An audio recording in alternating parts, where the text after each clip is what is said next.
बिस्मिल्लाहिर्रहमानिर्रहीम। नाज़रीन अस्सलाम वालेकुम। मैं हूं आपका मेज़बान साबिर शाकिर। वफाकी दारुल हुकूमत इस्लामाबाद से कुछ ताज़ा तरीन और अहम मालूमात आपके साथ शेयर करते हैं। पाकिस्तान के हालात व वाक़यात इंतहाई बदतर बल्कि बदतरीन हो चुके हैं और मैं पिछले कुछ अरसे से अपनी हर गुफ्तगू इन्हीं जुमलों से मैं शुरू करता हूं तो कुछ दोस्त मुझसे नाराज़ भी हुए कि आप ये क्या हर वक्त एक ही बात करते हैं, एक ही जुमला रिपीट करते हैं। उसकी वजह यह है कि मुझे कुछ मालूमात थीं और मालूमात हैं और आने वाले दिनों में मैं आपको फिर बता रहा हूँ कि मज़ीद हालात बदतर होंगे, इससे भी ज़्यादा बदतर होंगे। उसकी वजह यह है कि कोई भी फ़र्द वाहिद, ख़ास तौर पे फ़र्द वाहिद जो हैं वो कोई बात सुनने के लिए तैयार ही नहीं है, कोई बात समझने के लिए तैयार ही नहीं है। वो अक्ल कुल हैं और इतने ज़्यादा अक्ल कुल हैं कि वो समझते हैं कि उनको दुनिया जहान के तमाम मसाइल का इदराक है और उनसे बड़े फ़िलासफ़र इस वक्त कोई भी नहीं है।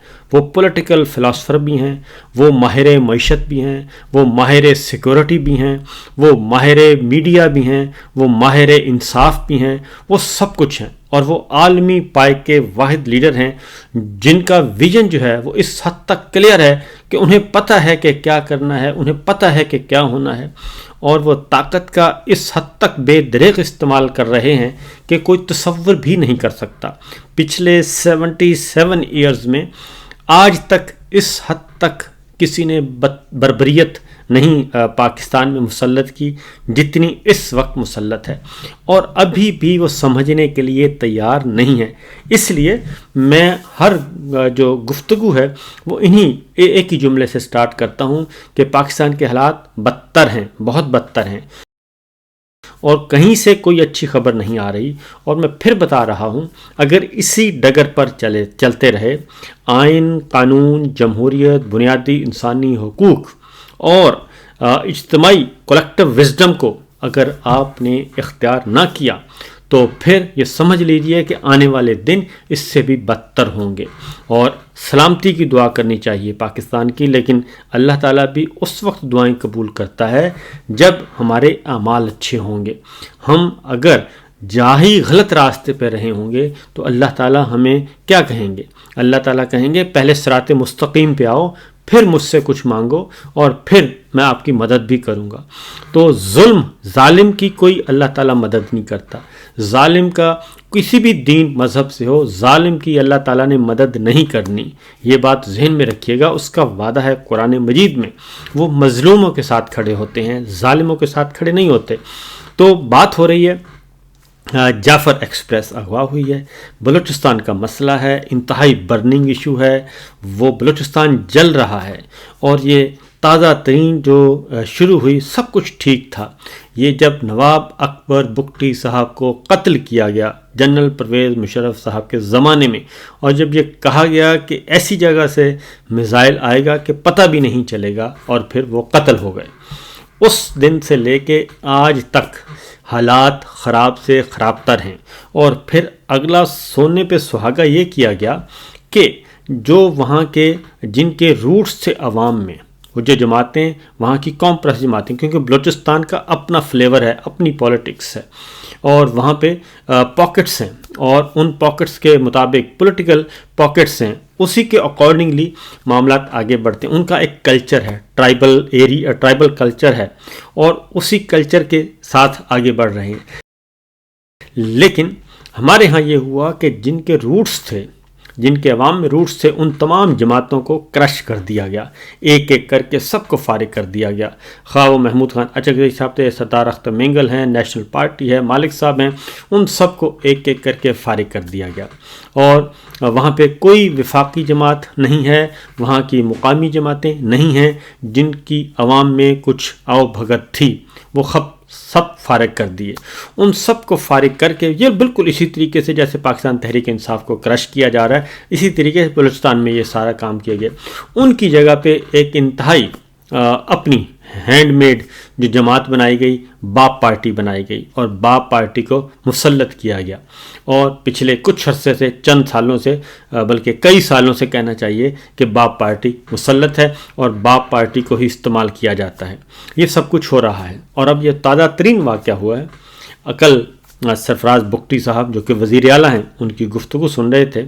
बिल्कुल अजीब व गरीब किस्म की जाहिलाना गुफ्तगू वो कर रहे थे और उसमें किसी किस्म की कोई डेप्थ नहीं है, कोई उसमें अक्ल और शऊर वाली बात नहीं है, कोई फ़हम वाली बात नहीं है।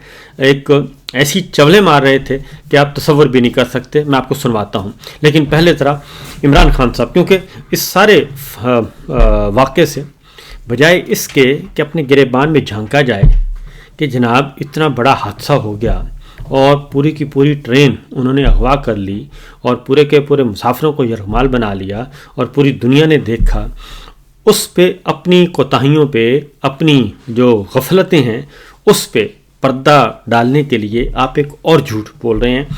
और एक बार फिर हमने देखा, कल DGISPR आए कोई तकरीबन 24 घंटे के बाद, उन्होंने भी ऐसी गुफ्तगू की, वो ज़रा सुन लीजिएगा ताकि आपको अंदाज़ा हो सके कि एक बार फिर मरीम साहिबा, नून लीग और DGISPR बिल्कुल एक ही ज़ुबान, एक ही जुमले बोलते हुए नज़र आए, एक ही तरह के जुमले बोलते हुए नज़र आए।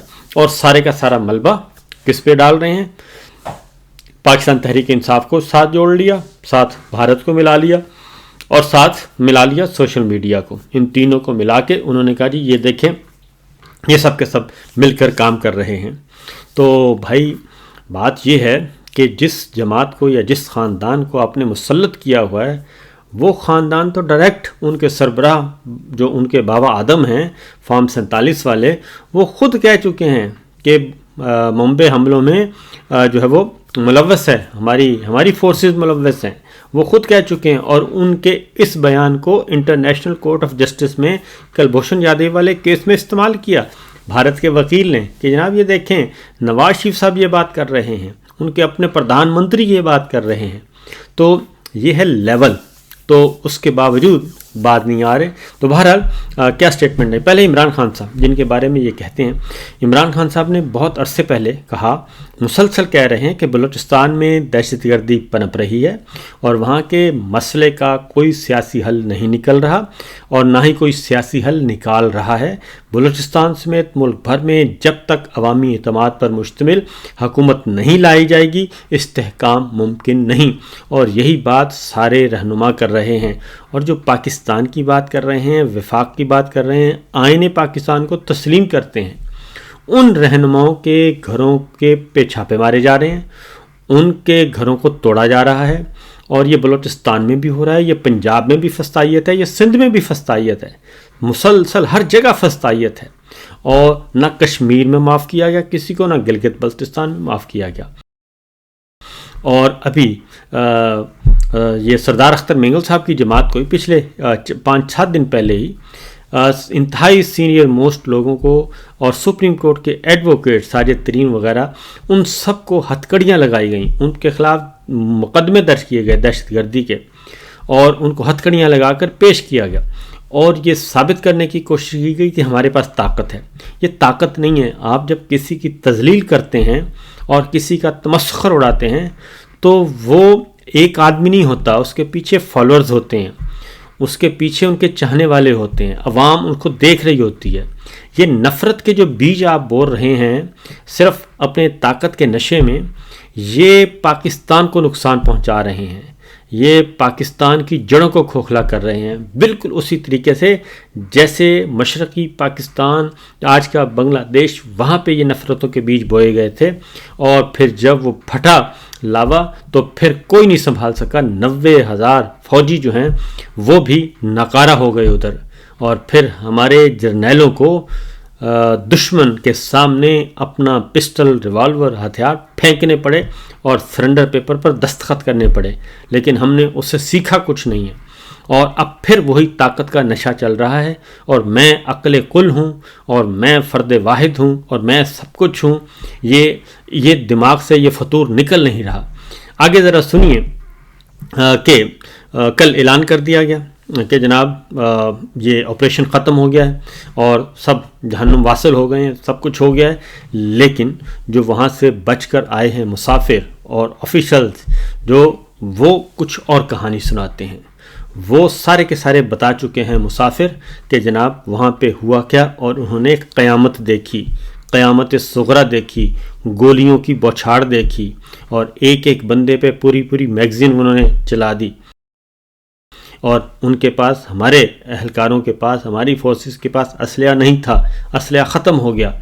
یہ از خود ایک بہت بڑی ناکامی ہے کہ اتنی بڑی تعداد میں ہمارے فوجی جوان، افسر، ان کی فیملیز اور شہری سفر کر رہے ہیں، اور پتہ ہے کہ اس ٹرین میں یہ سب جا رہے ہیں، اور ان کی حفاظت کے لیے پہلی بات ہے کہ کچھ کیا نہیں گیا، دوسرا ہے کہ انفارمیشن کیسے لیک ہو گئی، اور پھر ان کو یہ بے یار و مددگار کیوں چھوڑ دیا گیا؟ کیونکہ میں نے بلوچستان کا سفر کیا ہوا ہے، طویل سڑکیں ہیں اور ایک بیابان ہی بیابان ہیں، اور وہاں پہ ان کی حفاظت کے لیے کیا تھا، 4 گھنٹے پیدل مسافت 4 گھنٹے، جو ہماری مائیں بہنیں بیٹیاں جو ادھر پھنس گئے تھے وہ بچ کے نکلے ہیں، جو 4 گھنٹے پیدل کر کے تو وہ پہنچے ہیں ایف سی کی چوکی پہ، اور وہاں پہ ان کو پھر لک آفٹر کیا گیا۔ تو از خود یہ ایک بہت بڑا یہ انویسٹیگیشن ہونی چاہیے، تحقیقات ہونی چاہیے کہ یہ سب کچھ کیوں ہوا ہے۔ تو کہتے ہیں جناب D G I S P R صاحب، پہلے تو کہتے ہیں جی، جعفر ایکسپریس ہائی جیکنگ واقعہ، وزیر دفاع، وزیر خارجہ سمیت نون لیگی وزراء نے توپوں کا رخ تحریک انصاف کی طرف موڑ دیا۔ تحریک انصاف پر غداری کے اور فوج دشمنی اور ملک دشمنی کے الزامات انہوں نے لگا دیے، اور اس کے بعد جبکہ مسافر کچھ اور کہانی سنا رہے ہیں۔ اب D G I S P R نے کل آپریشن ختم کرنے کا اعلان کیا، کیسے کیا ذرا سنیے۔ دہشت گردوں نے بولان بات کے علاقے کوسی پور کا علاقہ ہے، ادھر ریلوے ٹریک کو دھماکے سے اڑا کر جو جعفر ایکسپریس ٹرین آ رہی تھی اس کو روکا، اور ریلوے اکام کے مطابق اس ٹرین میں 440 افراد موجود تھے۔ یہ جو علاقہ ہے یہ کمان، یہ دشوار بازار ہے، آبادی اور روڈ سے دور ہے۔ اچھا، اور دہشت گردوں نے یہ کیا کہ یرغمالیوں کو انسانی شیل کے طور پر استعمال کیا، جس میں عورتیں اور بچے بھی شامل تھے۔ جو بازیابی کا آپریشن ہے وہ فوری طور پر شروع کر دیا گیا، جس میں آرمی، ایئر فورس، فرنٹیئر کور اور آج ایس ایس جی کے جوانوں نے حصہ لیا، اور مرحلہ وار یرغمالیوں کو رہا کروایا گیا۔ اچھا، یہ دہشت گرد دوران آپریشن افغانستان میں اپنے سہولت کاروں اور ماسٹر مائنڈ سے سیٹلائٹ فون کے ذریعے رابطے میں تھے۔ آپ نے دیکھا کہ کل شام تک 100 کے لگ بھگ مسافروں کو دہشت گردوں سے بحفاظت بازیاب کروایا گیا جی، اور آج بھی ایک بڑی تعداد میں یرغمال مسافروں کو، جن میں خواتین اور بچے بھی شامل تھے، کو بازیاب کروایا گیا، اور یہ سلسلہ وقتاً فوقتاً جاری رہا۔ I'll come to the details۔ جو شام کو جو فائنل کلیئرنس آپریشن ہوا ہے، جس میں تمام مغوی مسافروں کو بازیاب کروایا گیا ہے، کیونکہ یہ دہشت گرد مسافروں کو، میں نے جیسے پہلے کہا کہ ہیومن شیلڈ کے طور پر استعمال کر رہے تھے، اس لیے انتہائی مہارت اور احتیاط کے ساتھ یہ آپریشن کیا گیا۔ سب سے پہلے فورسز کے نشانہ بازوں نے خود کش بمباروں کو جہنم واصل کیا جی، اور پھر مرحلہ وار بوگی سے بوگی کلیئرنس کی، اور وہاں پر موجود تمام، یہ آپ نے سن لیا جی، انہوں نے کہا جی جس طریقے سے ہم نے کلیئر کیا، اور جبکہ جو روداد ہیں، جو آئینی گواہان ہیں، چشمدید جو مسافر ہیں، وہ بتاتے ہیں کہ پہلے 2 گھنٹے تو وہی بیچارے وہاں پہ جو 4 5 7 اہلکار تھے ایف سی کے اور پولیس والے، وہی اپنی رائفلوں سے جو 30 40 یا 50 گولیاں تھیں ان کے پاس، وہ استعمال کرتے رہے۔ اب اگلی بات جو ہے D G I S P R کہتے ہیں کہ یہ ساری ذمہ داری تو صوبائی حکومت کی ہے، یہ ہماری ذمہ داری تو نہیں ہے۔ کیا کہتے ہیں ذرا سنیے۔ قانون اس معاملے میں کیا کہتے ہیں؟ لیکن پہلے میں تو اس پہ یہ کہتا ہوں کہ سوال یہ بنتا ہے کہ قانونی طور پر لا انفورسمنٹ اور اندرونی جو امن عامہ ہے، انٹرنل سیکورٹی، کس کی ذمہ داری؟ کیا یہ عام فورسز کی ذمہ داری؟ جو لوگ عوام کو گمراہ کرنے کے لیے ایسے جھوٹے بیانیے بناتے ہیں، ان کو چاہیے کہ پہلے خود تو قانون کا اس معاملے میں احاطہ کر لینا کہ آئین اور قانون اس معاملے میں کیا کہتے ہیں۔ اچھا، یہ کہتے ہیں صوبائی حکومت کی ذمہ داری ہے، تو صوبائی حکومت کس کی ہے؟ سرفراز بگٹی صاحب کی ہے۔ سرفراز بگٹی صاحب کون ہیں؟ ان کو پہلے آپ نے باپ پارٹی، پہلے آپ نے ان کو وزیر داخلہ بنایا، 5 سال وزیر داخلہ رہے، پھر وہ باپ پارٹی میں آ گئے، پھر ان کو نگراں وفاقی وزیر داخلہ بنایا، پھر یہاں سے استعفیٰ دلوایا الیکشن سے پہلے، ان کو پیپلز پارٹی میں شامل کروایا، پھر اب وہ وزیر اعلیٰ ہیں، اور وہ بھی آپ ہی کے ہیں۔ اور صوبائی حکومت کی کیا مجال ہے بلوچستان میں تو پپٹس ہیں، پنجاب میں بھی پپٹس ہیں، سارے پپٹس ہیں اس وقت سوائے خیبر پختونخوا کے، اور کسی کی کیا مجال ہے؟ آپ کہیں زیادہ انٹروین کرتے ہیں، کہیں کم کرتے ہیں، تو یہ بھی بگٹی صاحب بھی آپ ہی کے ہیں۔ اس کے بعد آگے وہ کہتے ہیں، اگلی بات وہ کہتے ہیں کہ وفاقی سطح پہ تو یہ वफाकी हुकूमत की ज़िम्मेदारी है और ये अदलिया की ज़िम्मेदारी है। ये सारी जो दहशत गर्दी हो रही है इसके ज़िम्मेदार तो वफाकी हुकूमत और अदलिया है। और नेशनल एक्शन प्लान पे क्यों अमल नहीं हो रहा, ज़रा सुनिए। टेरर क्राइम टैक्सेस है पाकिस्तान में, उसके बारे में उन मामले की वजह से गुमराह को प्रोपेगेंडा किया जाता है। वो तो ये है कि ये बताया जाए कि वो तमाम अवामिल जो दहशत गर्दी के खात्मे के लिए जरूरी है और जिनमें जो लीड है वो सियासी और मुआशरती लीड से लेनी है, उन मामला का क्या बना है। मसलन टेरर क्राइम टैक्सेस है पाकिस्तान में, उसके बारे में उन मामले का क्या हालात है। मसलन आपके ये जो दहशतगर्द हैं इनको सख्त से सख्त सजाएं मिलनी चाहिए कानून के मुताबिक।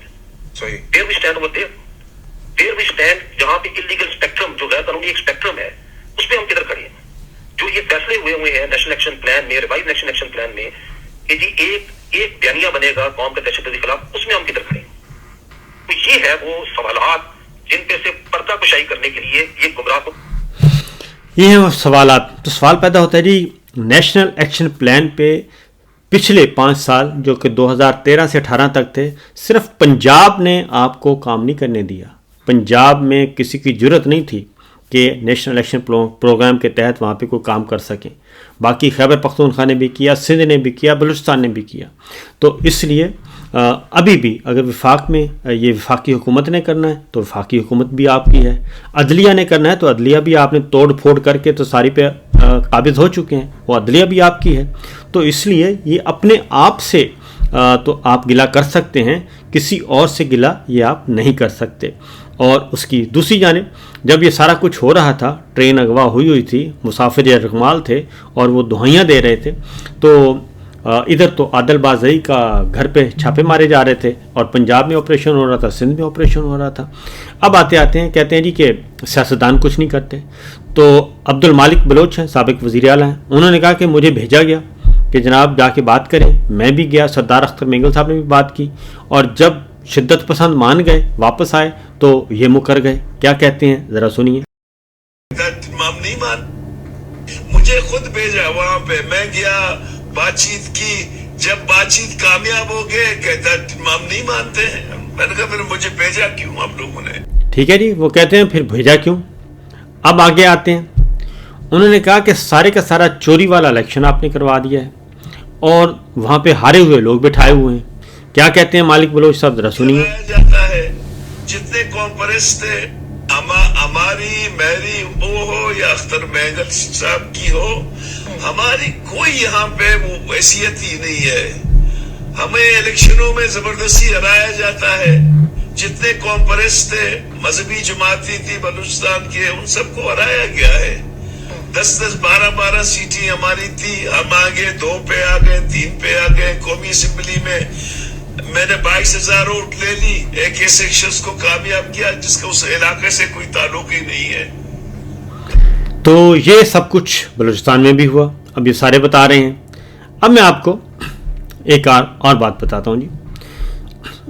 DGISPR ने कहा, एक बात की है, उन्होंने कहा जी कि कुछ लोगों को बेवकूफ़ बनाया जा सकता है, कुछ वक्त के लिए बनाया जा सकता है, सबको बेवकूफ़ नहीं बनाया जा सकता हर वक्त। तो ये बात बिल्कुल दुरुस्त है। कौम ये बात समझ चुकी है कि अब हमने बेवकूफ़ नहीं बनना। अब आते हैं, आपको एक गुफ्तगू सुनवाता हूँ जनाब सरफराज बुगटी साहब की। उनका विजन ज़रा देखिएगा कि उनका विजन क्या कहता है, ताकि आपको अंदाज़ा हो सके कि हमने क्या क्या तोहफे जो हैं इस वक्त मुसल्लत किए हुए हैं। अब सरफराज बुगटी, वज़ीर आला बलूचिस्तान, सुनिए। ये कह रहा हूँ कि 1 इंच टेरिटरी होल्ड करने की ताकत PLA या ये जितनी भी दहशतगर्द तंजीमें उनके अंदर नहीं है। They cannot hold an inch of our land for not more than 4-5 hours. इतना ही टाइम लगता है रिएक्शन टाइम, उसके बाद कहां चले जाते हैं। इशू ये है कि उन्होंने वो एनवायरनमेंट जो है वो इस तरह मासूम लोगों का कत्लो गारत करके, और हमेशा सॉफ्ट टारगेट्स, वो फौजी जो निहत्ता होकर घर जा रहा है छुट्टी पे, वो फौजी तस्वर नहीं किया जाता है। अगर इतना ही है तो ये कैंटोनमेंट्स है, वहां पर आ जाए, लड़ाई लड़ने का शौक है तो मासूम निहत्ते मुसाफिरों पर जहां वो नजर है। अब ये कहते हैं कि लड़ने का शौक है तो कंटोनमेंट में आ जाएं। इनसे पूछें, अल्लाह ताला इनको अक्ल दें कि क्या आप कह रहे हैं कि दहशतगर्द आएंगे, हमलावर आएंगे, कंटोनमेंट पे हमलावर होंगे تو آپ نے کوئی کام کرنا ہے، ادروائز ہم نے کوئی کام نہیں کرنا۔ یہ اس لیے اس طرح کے جو آپ نے نابغے رکھے ہوئے ہیں، ان نابغوں کے بجائے حقیقی لیڈرشپ لے آئیں اور کوئی عقل و دانش والے لوگ لے آئیں تاکہ اندازہ ہو سکے اور آپ کو بھی کوئی اور پاکستان کے عوام کو بھی پتہ چل سکے، دنیا کو بھی پتہ چل سکے کہ مسائل ہیں کیا اور کیا نہیں ہیں۔ تو یہ صورتحال ہے، یہ سچویشن ہے اس وقت کی، اور ہم ایک ہی بات کر رہے ہیں کہ سارا ملبہ جو ہے وہ ڈال دیا جائے پاکستان تحریک انصاف پہ، ان پہ، اور وہی انتشاری ٹولہ، فسادی ٹولہ، یہ DGISPR نے بھی آج بات کی ہے اور وہی بات نون لیگ کر رہی ہے۔ تو میرا خیال ہے کہ ایسا نہیں ہونا چاہیے، اور اب سردار اختر مینگل صاحب اور محمود خان اچکزئی صاحب نے فیصلہ کیا ہے کہ عمران خان صاحب کے ساتھ ہم جیل میں جائیں گے، ملاقات کریں گے اور ان کو ساری صورتحال سے آگاہ کریں گے۔ اور بلوچستان کے عوام اس وقت کیا کہہ رہے ہیں، بلوچستان کی لیڈرشپ کیا کہہ رہی ہے کہ عمران خان سارے معاملے کو حل کر سکتا ہے، اور عمران خان پاکستان کو متحد کر سکتا ہے اور عوام کے دکھوں کا مداوع کر سکتا ہے۔ یہ پاکستان کے عوام اور پاکستان کی سیاسی قیادت کہہ رہی ہے۔ فی الوقت اتنا ہی، اجازت دیجیے، اللہ حافظ۔